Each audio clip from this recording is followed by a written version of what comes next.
Ruang Tangga Prasa. Selamat datang di Ruang Tangga Prasa, apa rasamu terhadap rasaku season 2. Podcast ini dipersembahkan oleh Komisi Nasional Hak Asasi Manusia. Halo Happy Humans, apa kabar kamu semua? Semoga dimanapun kamu berada, kapanpun kamu mendengarkan ini selalu dalam keadaan baik dan sehat. Ayu balik lagi di sini Happy Humans untuk menemani Happy Humans sekalian dan sebagai karena ini rekamannya pagi-pagi Happy Humans, jadi aku ingin membangunkan pemuda dan pemudi Indonesia gitu kan. Ayo bangun yuk gitu. Pengen banget aku teriak-teriak ke teman-teman semua, ke Happy Humans sekalian untuk bangun. Mari kita kejar dan gapai mimpi setinggi-tingginya. Tapi untuk menggapai mimpi itu kan kita harus tidur dulu, ya nggak sih Happy Humans? Namanya juga mimpi, ya kan? Namanya juga bunga tidur. Jadi sebenarnya nggak usah dibangunin, ya nggak sih? Jadi mendingan kita bobo aja Happy Humans. Apalagi pagi ini tuh agak-agak mendung. Jadi kayaknya mendingan bobo aja deh gitu, iya nggak sih? Jadi kita tuh nggak perlu gitu kerja tuh nggak usah gitu ya. Karena mimpi itu akan terwujud di saat kita tidur gitu. Ampun deh. Maaf banget Happy Humans, Bapak Ibu tolong jangan pecat saya, netizen tolong jangan bully saya ya gitu karena ngomongin soal ini. Tapi, nah ini aku beneran Happy Humans nanya, jadi ini aku nggak gimmick lagi. Aku mau nanya ini sebenarnya kesan Happy Humans terhadap Komnas HAM itu kayak apa sih sebenarnya? Komnas HAM itu lembaga yang kaku kayak kanebo kering nggak sih? Atau sebenarnya mungkin Happy Humans tuh berpikir, aduh, Komnas HAM itu isinya boomer semua yang hobinya main Zuma sama soliter gitu kan.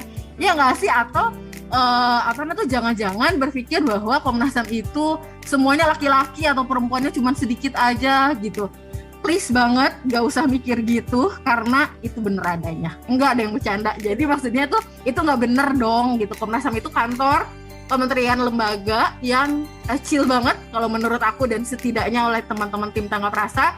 Kita itu kerja gitu, tapi kerjanya serius, tapi suasana di kantornya itu chill banget lah gitu. Dan meskipun kita chill, tapi kita selalu mengedepankan penciptaan situasi HAM yang kondusif. Asik. Nah, apa buktinya? Ini salah satu buktinya teman-teman. Kalau misalkan Happy Humans kayak berpikir isinya boomer semua nggak sih Komnas HAM itu? Oh enggak gitu. Kita The Happy Humans harus dengerin episode kita kali ini karena apa? Karena di episode kita kali ini kita akan ngobrol banyak dengan anak-anak muda generasi Z. Generasi Z itu antara tahun 96 sampai 2012 ya lahirnya atau 2000 berapa. Itu ada banyak Happy Humans di Komnas HAM ini, ada banyak generasi Z yang kebetulan masuk di Komnas HAM di era 2019, 2020, 2021 dan kemarin baru banget di 2022 kita kedatangan tenaga baru, anak-anak muda yang ada di Komnas HAM. Ada siapa aja? Ada Ivan, ada Hilda, ada Arba, dan ada Gaby. Kita akan ngobrol-ngobrol banyak. Tapi sebelum itu aku juga nggak sendiri karena aku akan ditemani oleh kolega tercinta saya, Mas Dendi. Kita akan sama-sama ngobrol di sesi selanjutnya.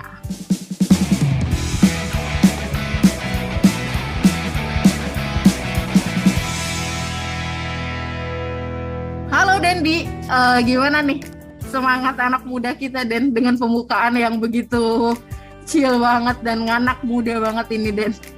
Halo Ayu, sebenarnya sih ngeri-ngeri sedep ya lihat openingnya Ayu tadi ya. Masa pemuda disuruh tidur nggak usah kerja. Kalau aku sih nggak berani ya, karena mungkin aku sudah post-youth ya ngomong gitu. Sebenarnya Ayu kan juga sudah post-youth ya. Tapi kali ini kita punya itu sih Ayu, sudah sama kita anak-anak muda yang bangun pagi-pagi jam 7, mungkin ada yang naik kereta dan sebagainya yang terus ke Menteng dan bekerja di pagi hari. Ya, kita sapa mereka dulu nih. Ada siapa aja nih? Kenalan dong. Halo, siapa nih? Suara siapa sih ini? ini Arba Mbak. Arba. Oke. Arba lahirnya tahun berapa sih Arba? Lahirnya itu tahun 96. Lah sama lah. Nggak Sama beda jauh sama ponakan kita saya ya? sama ponakan saya sama. Oh, gitu. Berarti kita sesama generasi Z ya Mas ya? Berarti Aku panggilnya paman, kayaknya- panggilnya paman. before Z ya. Nggak tahu deh ini. Berarti aku sama Dendi udah bisa dipanggil om dan tante ya. Oh, baik. Jangan dong, kita kan nggak beda jauh lah ya. Terus siapa lagi nih? Ada Arba, terus siapa lagi? Hola, Happy Humans. Hai. Mantep banget Siapa suaranya ini? nih. Halo, ini Ivan Kak. Ivan. Halo. Ini seru banget ya kayaknya ya podcastnya ya Kak ya. Iya Ya. dong, podcast Ruang Tangga Rasa. Seru Iya. dong. Mudah-mudahan. Mudah-mudahan. Ini Ivan Mas- lahir tahun berapa Ivan? Kalau aku 96 juga Kak. 96. Oke. Iya. Widih. Iya.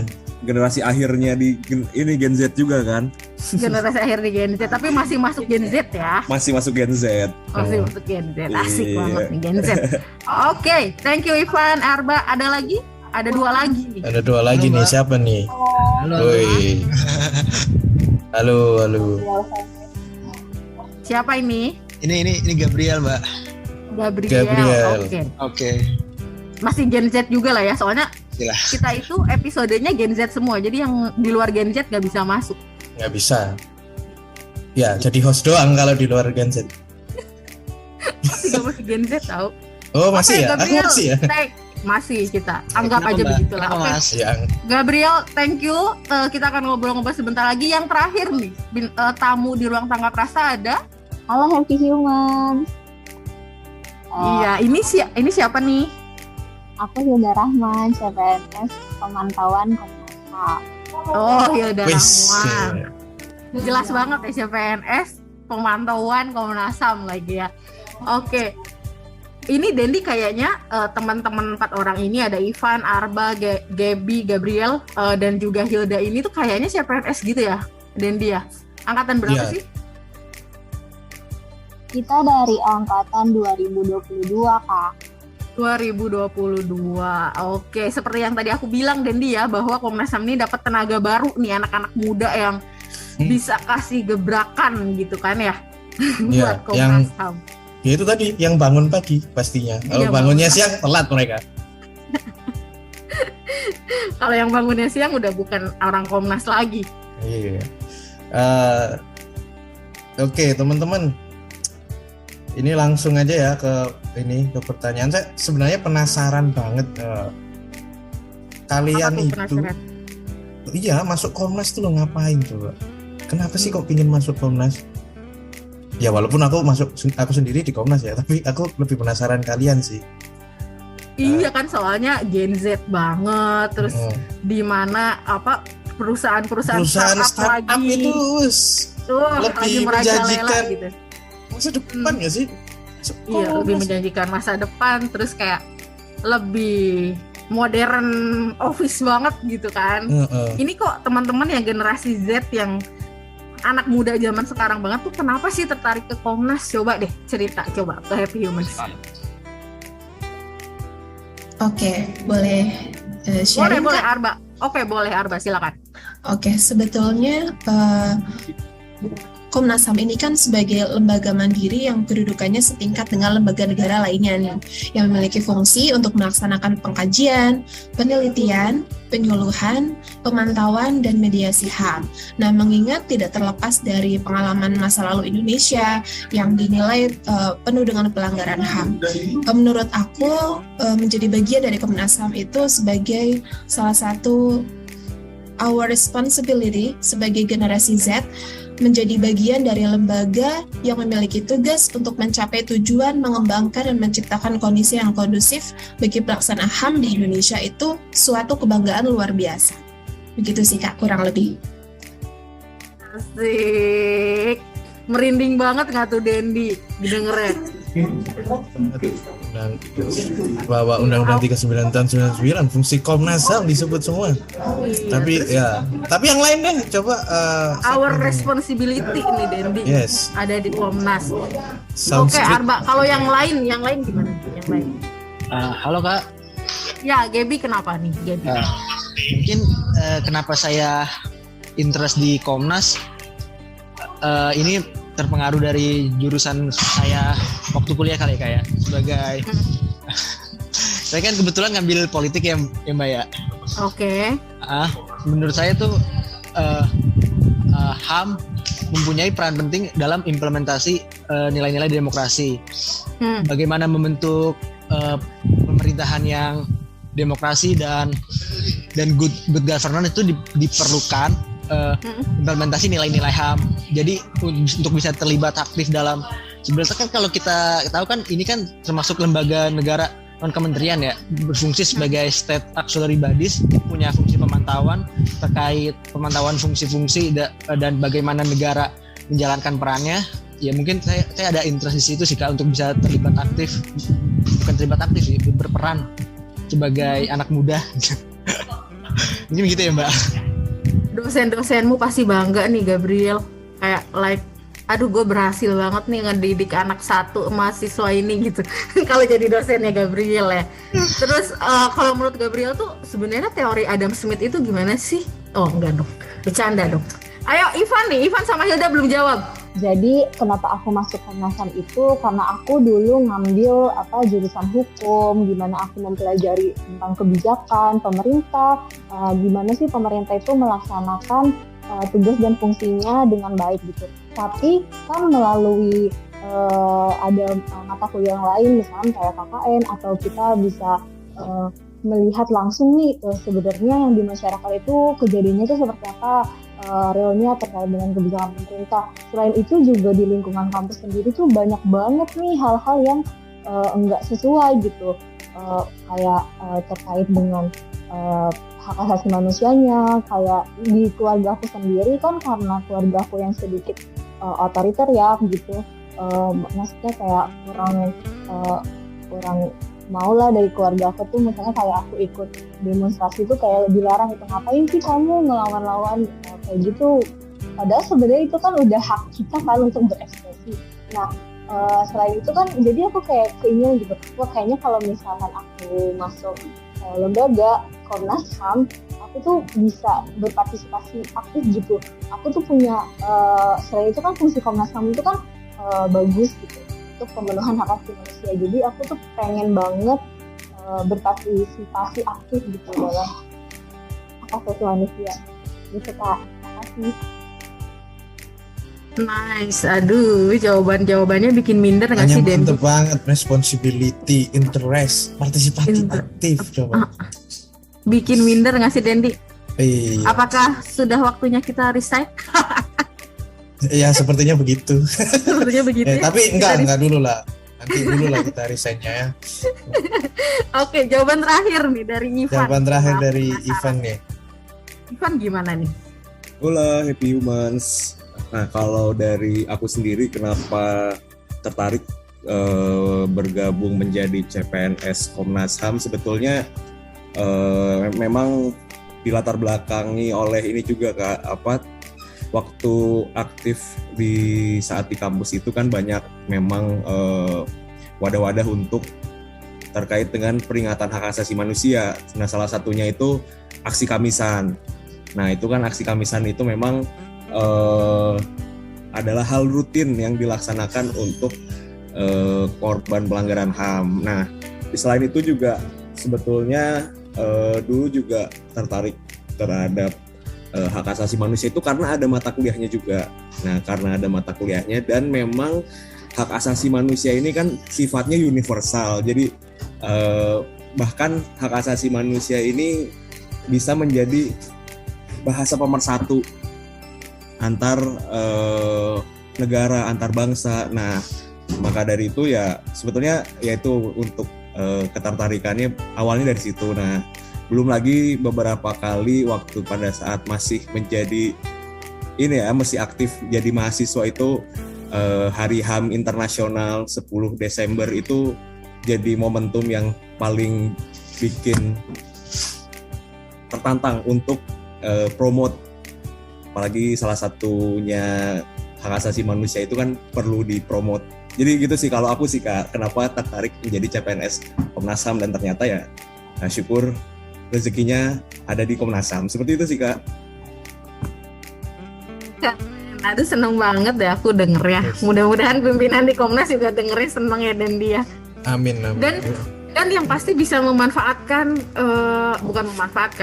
mengembangkan potensi-potensi yang ada di anak-anak muda ini gitu nggak sih Den? Maksudnya kan sayang banget kalau misalkan anak-anak muda ini kayak Ivan, Gaby, Hilda, Arba dan semua teman-teman di angkatannya itu mempunyai potensi dan perhatian yang sangat luar biasa bahkan sejak zaman kuliah terhadap isu hak asasi manusia. Terus kalau misalkan di dalam kantor udah masuk ke Komnasnya kayak nggak diberikan kesempatan untuk berkembang, untuk mengembangkan, untuk apa tuh kayak sia-sia gitu ya. Dan dia nihil balik lagi ya. Balik lagi sama halnya apa ya? Ya semua orang mesti berkembang lah ya, harus difasilitasi lah perkembangan mereka itu kan. Mereka ingin maju, nah seperti Ivan tadi itu promote kan, mereka juga ingin berkontribusi untuk hak asasi manusia. Tapi gini, teman-teman, aku jadi penasaran nih.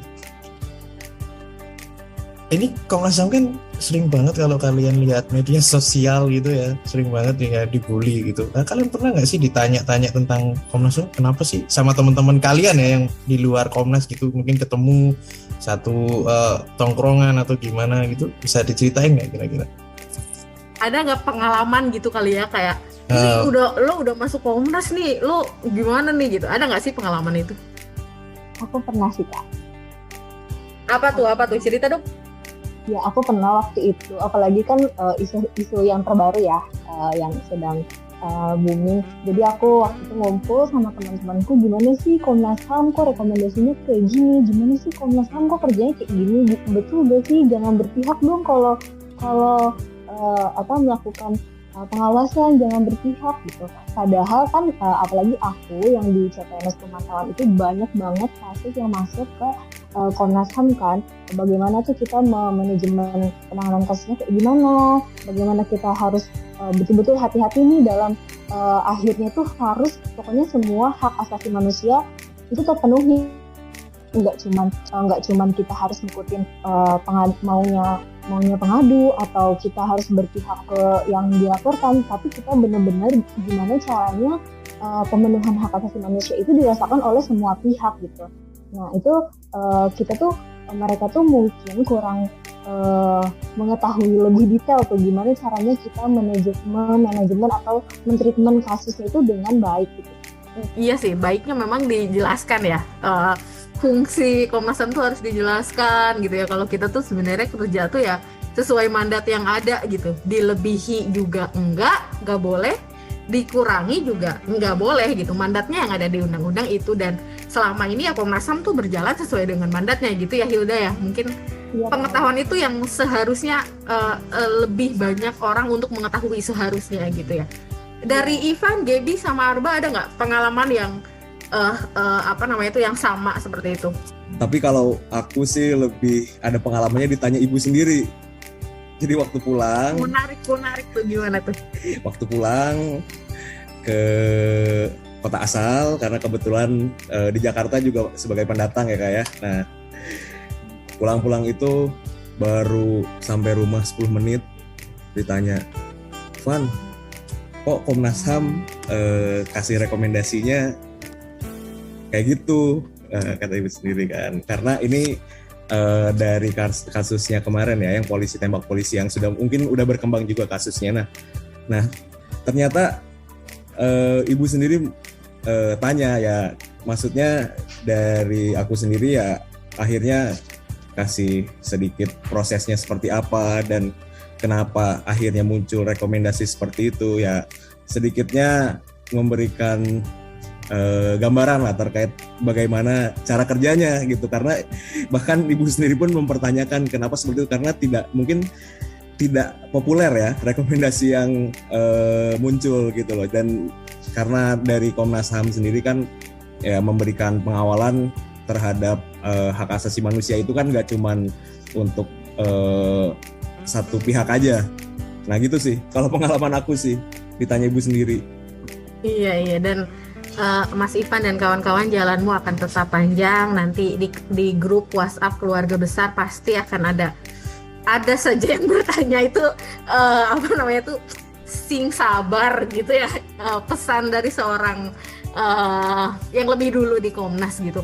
Tapi menarik sih jadinya kalau Dendi, kalau aku denger gitu ya dari Hilda, dari Ivan tuh kayak emang semakin banyak pekerja di Komnas HAM, kemudian semakin banyak ditanya tuh sesungguhnya upaya penyebarluasan wawasan HAM, begitu juga misalkan dengan penyebarluasan fungsi Komnas HAM jadi semakin punya tenaga gitu. Jadi SDM kita tuh nggak cuman di Diklu aja yang punya mandat untuk penyuluhan gitu. Aku seneng banget sih dengernya gitu. Ya kan Dendi? Iyalah, kan tetap di penegakan juga ada elemen penyuluhan gitu. Jadi ya kalau tegak pasti juga harus maju juga kan, intinya gitu kan. Jadi pemajuan sama penegakan ya memang harus kolaboratif kan, dan di unsur-unsur itu ada di setiap itu. Jadi nggak bisa kita ngomong kita menyuluh ternyata efeknya tidak tegak gitu kan. Maksudnya itu bukan penegakan, enggak, kita menyuluh juga melakukan hal-hal yang membantu untuk proses-proses penegakan HAM gitu. Penegakan juga begitu kan, rekomendasi itu kan juga pendidikan ya, maksudnya dia mengajarkan yang direkomendasi itu, orang yang direkomendasi untuk tahu tentang HAM, tahu batasannya apa gitu kan. Yuk, ini kalian ini, aku tanya lagi ya, ini satu lagi nih, pengen kontribusinya kayak gimana sih sebenarnya di isu-isu hak asasi manusia ini? Mungkin kayak bahasa kasarnya tuh kayak kalian tuh, kita itu semua kan kita ya, kita, biar aku juga masuk ke circle-nya teman-teman. Kita itu sebagai anak muda bisa apa sih untuk mewujudkan hak asasi manusia di Indonesia ini? Kita kan masih kecil ya, dalam artian kayak pengalaman kita mungkin belum banyak, lalu kemudian kita ini siapa sih remahan Renginang yang ada di Kaleng Hongguan atau apa gitu. Sebenarnya kita tuh bisa apa sih? Gaby sama Arba punya ini nggak? Punya bisa cerita nggak? Kita punya apa sih? Oke, halo Mbak. Mungkin kalau dari saya, mungkin melanjutkan kalau dari yang paling kecil menurut saya sih, dengan terus membuat HAM tuh menjadi diskursus yang bisa, kalau kita ngomongin HAM kan ini relate dengan kehidupan sehari-hari ya Mbak ya. Ketika di tongkrongan atau mungkin lagi main sama teman atau dengan keluarga, sebetulnya ada aja topik-topik yang itu tidak, mungkin konteks awalnya tidak menyangkut HAM, tapi sebetulnya itu menyangkut HAM karena kalau kita ngomongin HAM itu kan relate dengan kehidupan dalam berbagai segi kehidupan. Mungkin kontribusi terkecil tuh dengan terus membangun diskursus HAM di dalam obrolan ataupun obrolan sehari-hari gitu Mbak. Tidak harus dengan muluk-muluk, misalnya kalau saya bilang misalnya kita harus kayak menuntaskan pelanggaran HAM berat, itu kan agak, kalau sebagai pemuda emang agak berat ya Mbak ya. Tapi misalnya dalam kita membangun diskursus, membangun kesadaran di antara ya rekan-rekan sebaya kita, itu udah menjadi langkah kecil sih Mbak untuk nilai-nilai pemajuan HAM. Kalau dari saya, mungkin Mbak Arba ada tambahan? Sebagai generasi Z yang katanya memiliki karakter FOMO atau fear of missing out, yaitu kita harus memanfaatkan karakter itu sendiri, yaitu rasa ingin tahu yang tinggi tentang berbagai hal, bahwa generasi Z itu selalu khawatir ketinggalan informasi. Nah, dengan menjadi analis pengaduan masyarakat dapat disalurkan untuk mendengar pengaduan masyarakat yang datang terkait adanya indikasi pelanggaran HAM yang dialaminya. Kemudian juga kita bisa memanfaatkan karakter hyperkustomisasi seperti karakter yang menyebabkan generasi Z ini menjadi terbiasa mengkritisi banyak hal di sekelilingnya. Diambil dari sisi positifnya bahwa kita juga harus memanfaatkan ilmu yang kita dapat selama masa perkuliahan untuk didedikasikan menjalankan fungsi Komnas HAM, ya, untuk berdedikasi menjadi bagian dari Komnas HAM sebagai lembaga mandiri yang kedudukannya setingkat dengan lembaga negara lainnya. Atau mungkin Happy Humans belum banyak yang tahu bahwa Komnas HAM juga memiliki kantor-kantor perwakilan seperti di Aceh, Sumatera Barat, kemudian Kalimantan Barat, Sulawesi Tengah, Maluku, dan Papua. Bukankah hal itu menjadi sebuah kebanggaan yang luar biasa kita sebagai generasi muda untuk berkontribusi terhadap negara dengan menjadi bagian dari Komnas HAM Republik Indonesia? Begitu Kak, terima kasih. Makasih Arba, seneng banget. Si Arba, Gaby, Dan mantep Gaby nih. ya. Iya, Mhm. jadi aku sebenarnya setuju ya sama Gaby dan juga tadi yang disampaikan Arba bahwa kita mulai deh ngomongin soal HAM itu sebagai obrolan tongkrongan gitu kan. Jadi kayak seneng banget gitu kayak misalkan di warung-warung kopi atau nggak di selasar-selasar apa namanya itu kampus gitu yang kita obrolin tuh soal hak asasi manusia gitu. Ya jadi sesuatu yang populer gitu. Hak asasi manusia itu bukan wacana elit tapi wacana kita semua gitu. Setuju banget sih. Ya nggak Den? Bener banget, apalagi yang ngomong Arba, salah satu kontribusinya terlibat di isu asasi manusia itu masuk ke Komnas, itu salah satunya gitu. Ya memang nggak harus masuk Komnas juga sih, tapi banyak hal ya, banyak institusi yang memang berjalan di seiringan dengan Komnas. Menurut pandangan saya, dua-duanya bisa masuk gitu loh. Ya apa ya, jebakannya juga susah ini.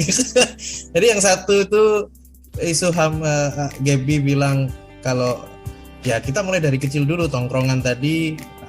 Kalau Arba langsung ini masuk ke Komnas itu kontribusi yang sangat besar kayak gitulah, dan bekerja di situ sebagai pekerja sebagai human rights defender kan. Nah ini aku mau nanya nih selanjutnya di Dendi buat teman-teman. Tadi kan di awal teman-teman bilang bahwa di perkuliahan, di mata kuliah dan yang lain itu udah terpapar dengan isu-isu hak asasi manusia. Bahkan Ivan udah sering ikutan aksi Kamisan, lalu juga Hilda tadi bilang di awal ingin nyoba berpartisipasi aktif di dalam demokrasi dengan turun ke jalan dan yang lain-lain. Gaby dan Arba juga punya pengalaman yang sama. Nah, teori yang ada di kuliah saat menjadi mahasiswa, lalu sekarang sudah ada di Komnas HAM dengan ketemu berbagai macam isu dan kasus yang ada di hak asasi manusia yang ada di Komnas HAM. Menurut teman-teman gimana sih situasi hak asasi manusia sekarang? Boleh dikaitkan dengan isu-isu teori yang teman-teman dapat waktu kuliah atau nggak waktu sekolah dengan apa yang terjadi saat ini. Aku pengen denger deh suara anak muda generasi Z yang ada di Komnas HAM. Ivan, oke, silakan. Oke. Hello Happy Humans, untuk ini ya tadi generasi Z terkait dengan isu hak asasi manusia terkini ya.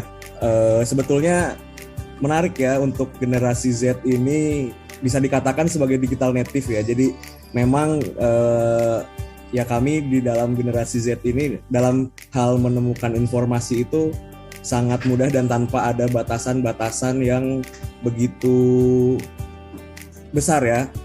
Nah, karena ya manfaatnya ada internet itu seperti itu. Nah, sesuai juga dengan perkembangan zaman saat ini ya. Jadi gimana arus informasi itu mengalir begitu cepat, dan juga perkembangan hak asasi manusia itu cepat, karena hak asasi manusia itu kan hidup dan berkembang di dalam masyarakat sebetulnya. Jadi kenapa saat ini antara generasi Z. Jadi tadi sebenarnya menarik ya dari Kak Ayu ya untuk remahan rengginang tadi ya, tapi menarik. Remahan rengginang itu ya emang remahan, tapi kalau misalkan nantinya kita kumpulkan jadi rengginang itu bisa dinikmati dengan enak. Jadi gimana caranya untuk generasi Z untuk sekarang tadi, kenapa? Karena digital native tadi.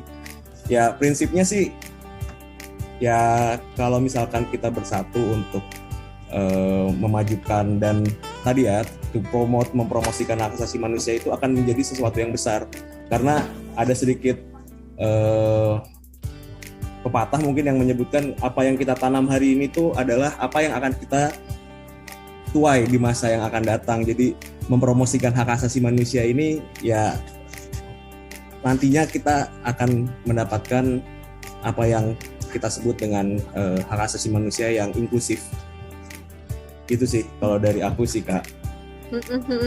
Betul. Dan justru kalau remahan rengginang disatuin sama nasi tuh justru enak banget ya Ivan ya, apalagi nasinya anget. Oke. Mantap.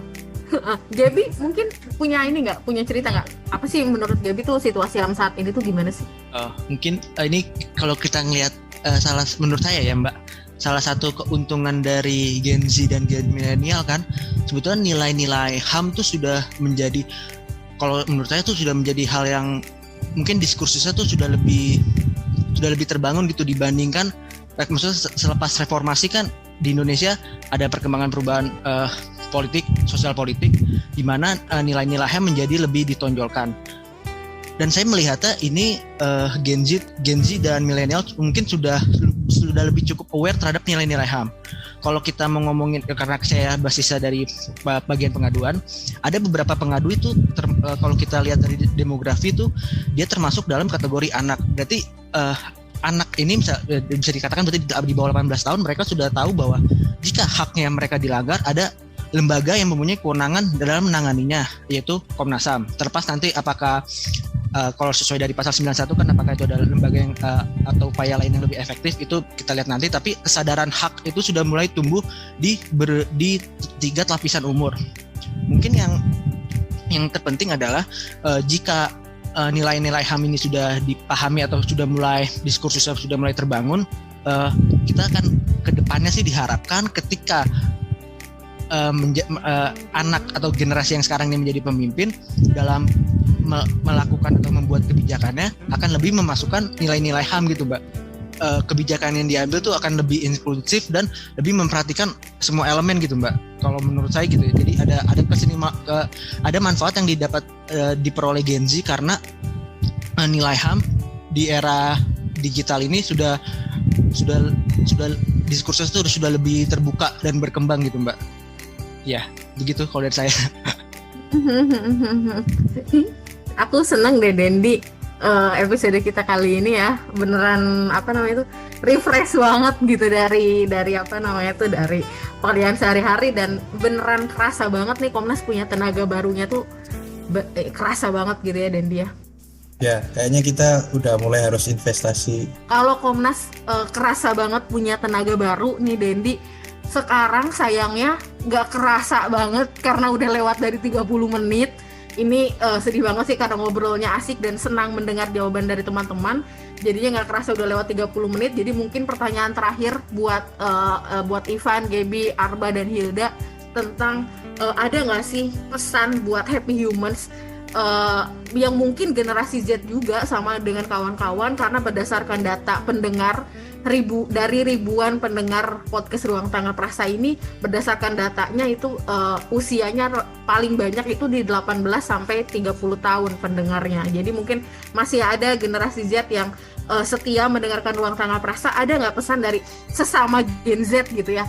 Selain tadi mungkin Gaby udah mulai ngomong ya soal ayolah kita wacanakan isu hak asasi manusia di tongkrongan atau yang lain. Ada nggak pesan spesifik lain buat Happy Humans, pendengar Ruang Tangga Prasa, dari sesama generasi Z yang setiap hari sudah masuk di lingkungan isu hak asasi manusia? Boleh dimulai dari Hilda mungkin? Iya Kak, jadi pesannya untuk generasi Z, Happy Humans yang mendengarkan podcast, yang sering mendengarkan podcast Ruang Tangga Prasa, jangan lupa share juga, jangan cuma didengarkan untuk diri sendiri, karena kan kita tuh sebagai generasi yang digital native ya. Jadi kita tuh jangan lupa menyebarkan informasi yang udah kita ketahui, dari yang kita dengar, dari yang kita pelajari, semuanya ke nggak cuma ke sesama kita aja nih generasi, ke orang tua, ke adik-adik kita, ke orang-orang yang mungkin memang belum bisa mengakses media sosial dengan baik gitu. Jangan lupa di media sosialnya juga tetap cakap dalam bermedia sosial. Jadi kita tuh bisa ngasih informasi yang positif, terutama tentang isu-isu HAM, baik itu HAM pelanggaran hak asasi manusia masa lalu ataupun isu HAM yang sedang terjadi sekarang gitu. Kita bisa mengedukasi lewat berbagai platform di media sosial dengan penyampaian yang baik dan informatif gitu kita. Thank you Hilda, penting banget sih, kuat banget pesannya. Ivan? Untuk ajakan ya untuk rekan-rekan Happy Humans yang lain. Jadi ayo kita sama-sama mempromosikan dan membumikan hak asasi manusia. Karena hak asasi manusia itu adalah kepunyaan kita semua. Antara si A, antara si B, antara si C punya hak asasi manusia. Nah, tadi jadi sebetulnya untuk to promote ini sebenarnya podcast kita hari ini juga sebenarnya termasuk ke dalam to promote ya Kak. Jadi ayo kita sama-sama gitu, kita promosikan, kita juga sebarluaskan kalau misalkan hak asasi manusia itu bukan isu yang kaku, tapi adalah isu yang inklusif. Jadi untuk teman-teman generasi Z, karena nanti di tahun 2045 ke depan kita akan menjadi generasi-generasi penerus dan kita akan punya peranan yang lebih besar lagi. Jadi dimulai dari hari ini, ayo kita sama-sama, kita berkolaborasi, kita majukan Indonesia yang sadar akan hak asasi manusia. Karena kalau bukan hari ini, kapan lagi? Kalau bukan kita, siapa lagi? Gitu Kak. Terima kasih. Luar biasa. Aduh, ini Bisa aja kayaknya nih. 2024 sebentar lagi nih Ivan udah mulai melatih diri gitu ya menuju 2024. Iya. Bercanda, happy humans. Arba ada yang mau disampaikan nggak Arba? Menambahkan pesan kuat kepada happy humans. Iya, halo Happy Humans. Langsung aja ya Kak ya. As young generation, sebetulnya definisi dari hak itu sendiri kan seperangkat hak yang melekat pada hakikat dan keberadaan manusia sebagai makhluk Tuhan yang Maha Esa. Hal ini harus kita junjung tinggi karena kita harus sadar bahwa kita itu dianugerahi atau tumbuh dan besar yang mahir dan terbiasa dengan penggunaan teknologi informasi yang sudah menjadi bagian dari kehidupan kita. Nah, kita harus manfaatkan hal itu untuk sadar bahwa hak harus kita junjung tinggi. Dan ingat, kita sebagai anak muda yang terdidik harus bisa memanfaatkan itu bukan hanya untuk diri kita sendiri, tetapi juga untuk instansi, bahkan lingkup besar untuk masyarakat Indonesia. Dan ingat bahwa Indonesia tidak tersusun dari batas peta saja, tetapi gerak dan peran besar kaum muda. Begitu Kak, terima kasih.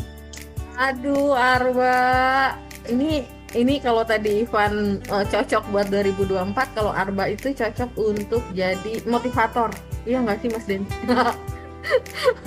Seneng aku denger ya.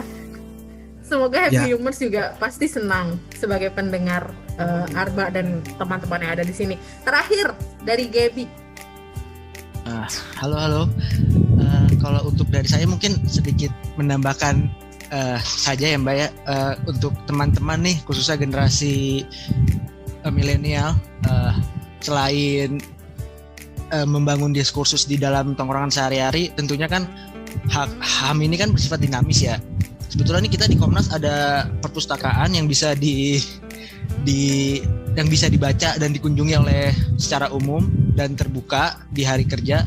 Mungkin teman-teman kalau mau membaca atau mencari informasi tentang HAM bisa kok untuk berkunjung ke perpustakaan Komnas HAM untuk membangun diskursus HAM yang lebih kuat lagi. Gitu sih Mbak. Ini pustakawan Komnas bakal seneng dengernya dipromosiin. Ini pustakawan Komnas cengar-cengir nih pasti dengerin. Dengernya. Tapi betul banget sih Dendi bahwa ayo Happy Human sebagai generasi Z, sebagai millennials juga mungkin ya, mari kita perbanyak perbanyak bahan bacaan gitu yang untuk dibaca untuk memperkaya pandangan juga pengetahuan gitu ya, terutama untuk hak asasi manusia gitu ya Dendi ya, kira-kira ya. Benar banget ya. Karena ya kita punya literaturnya dan banyak, dan silakan aja kunjungi perpus Komnas HAM, tapi harus dibaca di situ ya, tidak boleh dibawa pulang. Saya ini ngomongin sedikit aja, jadi harus kalau mau dibawa pulang di fotokopi di sana. Itu sih Mbak. Oke, aku seneng banget. Terima kasih banyak Ivan, Hilda, Arba, dan Gaby udah hadir sebagai tamu di Ruang Tangga Prasa. Mudah-mudahan ini bukan yang pertama dan yang terakhir gitu. Jadi mudah-mudahan nanti kita bisa repeat order. Udah kayak berpesan makanan. Mudah-mudahan teman-teman bisa datang lagi kapanpun. Kita akan senang kalau misalkan ada mau hal yang dibagi buat Happy Humans dan yang lain, bisa datang ke Ruang Tanggap Rasa kapan aja. Terima kasih banyak waktunya Thank you, teman-teman. guys. Terima kasih. Ya, Terima kasih banyak ya. lain kali mungkin kalian yang jadi host kayak. Sehat-sehat ya semua ya. Selamat bekerja kembali. Thank you, Happy Humans. See ya, Happy Humans.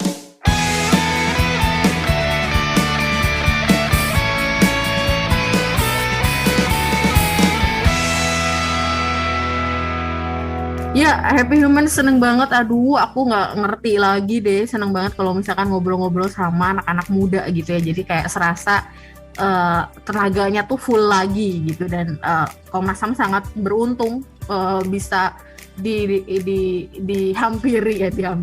didatangi oleh anak-anak muda seperti teman-teman yang hadir di Ruang Tanggap Rasa kali ini. Terima kasih banyak Happy Humans telah mendengarkan episode podcast Ruang Tanggap Rasa kali ini. Kami masih menunggu feedback atau saran dari Happy Humans. Kirimkan aja melalui email ke tanggaprasa@komnasham.go.id. Dan Happy Humans juga please banget bisa mulai mengisi monitoring dan evaluasi untuk podcast Ruang Tanggap Rasa ini yang tautannya akan kami lampirkan di dalam narasi.